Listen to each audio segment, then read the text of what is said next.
बच्चों आज मैं बात करने वाला हूं कि अगर आपने ऑन डिमांड का एग्जाम दे दिया है और आपका एग्जाम अच्छा नहीं गया है तो बच्चा रीबुक कर सकते हो सीट, क्योंकि बहुत जगह सीट बच्चे अवेलेबल नहीं है, ठीक है ना। और रीबुक करने का फायदा ये है, पहले बच्चों आपको पता ही नहीं है कि रीबुक करके एग्जाम दे भी सकते हैं। तो हाँ भाई बच्चे, आप एक सब्जेक्ट का एग्जाम टोटल 8 बार दे सकते हो, 8 टाइम्स दे सकते हो। बस 8 टाइम आपको देना पड़ेगा एग्जाम फीस, है ना, एग्जाम फीस देना पड़ेगा।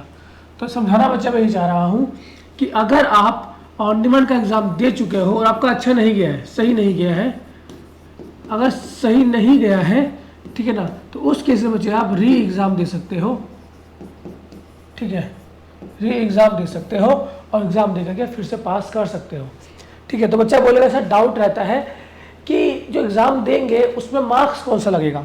तो बच्चे मान लीजिए आपने 8 बार एग्ज़ाम दे दिया है, 8 टाइम्स पूरा एग्ज़ाम दिया, ठीक है। तो अब जो रिजल्ट आएगा बच्चे वो 8 टाइम्स आएगा, रिजल्ट 8 बार ही आएगा।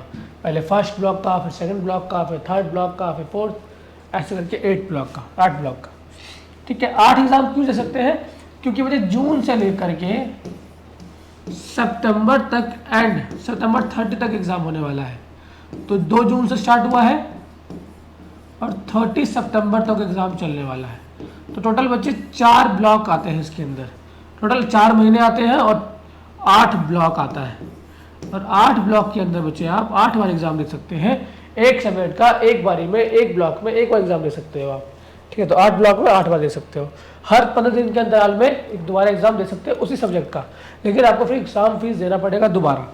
समझाना ही चाह रहा हूँ बच्चे कि अगर आप 8 बार एग्जाम दिया आपने तो रिजल्ट भी 8 बार आएगा, मतलब हर 15 दिन बाद जो रिजल्ट आता है ऑन डिमांड का, एनओएस का, वो आएगा, आप चेक कर पाओगे।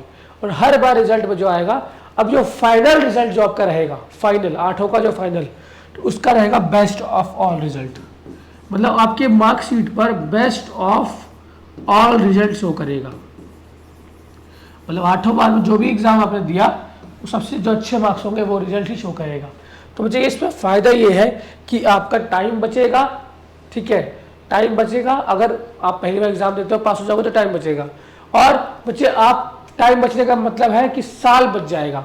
आपने अभी एग्जाम दिया, जून में अच्छा नहीं गया, आपने सेकंड ब्लॉक में दिया, 15 तारीख के बाद फिर से अच्छा नहीं गया, तो आप ट्राई कर सकते हो कि जुलाई में एग्जाम दे दो, ठीक है बच्चे। लेकिन अगर आप ऐसा सोच रहे हैं, आपको 1% भी डाउट है ना कि मेरा रिजल्ट अच्छा नहीं आएगा या मैं फेल हो जाऊंगी या फेल हो जाऊंगा, तो बच्चे मैं आपको एडवाइस देता हूँ, आपको 500-700 रुपये जो फीस लगता है वो आपके उसके बारे में नहीं सोचना चाहिए, एक बार और दोबारा एग्जाम देना चाहिए, क्योंकि आप ऑन डिमांड का एग्जाम एक और दे चुके हो सेम सब्जेक्ट का, physics, chemistry, mathematics, biology, so and so, ठीक है।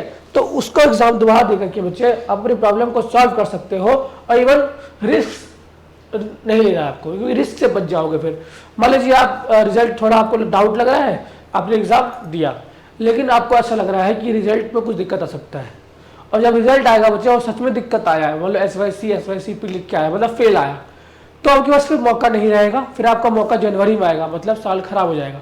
तो इससे अच्छा है बच्चे कि अगर आपको अभी भी डाउट है तो आप एग्जाम दे सकते हो, और अगर सीट बुक नहीं कर पा रहे हो तो नंबर दिया है डिस्क्रिप्शन बॉक्स में, कॉल कॉन्टैक्ट कर लेना बच्चे, आपकी प्रॉब्लम को सॉल्व कर दिया जाएगा।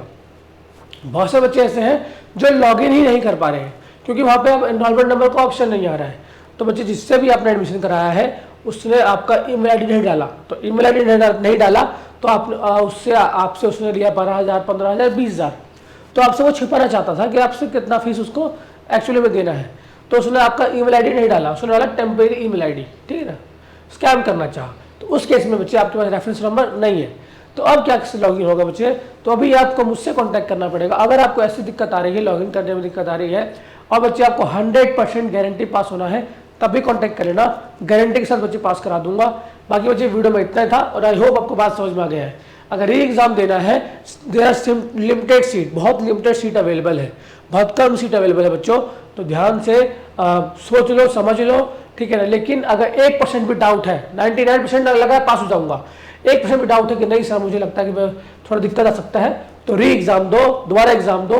दोबारा एग्जाम देने से मान लीजिए मार्क्स कम आया दूसरी बार में, तो बच्चे जो रिजल्ट इसमें मार्क्स शो करेगा वो best of all result show करेगा, बेस्ट ऑफ ऑल ब्लॉक के जितनी बार भी एग्जाम दिया आपने, 1 बारी, 2 बारी, 4 बारी, तो जितनी मार्क्स जो टॉप मार्क्स आए हैं वो रिजल्ट शो करेगा। ठीक है, आई होप आपको बात समझ में आ गया है। बात समझ में आ गया तो वीडियो को लाइक करना, चैनल को सब्सक्राइब करना। मिलता हूं बच्चे नेक्स्ट वीडियो में, तब तक के लिए बच्चे जय हिंद जय भारत।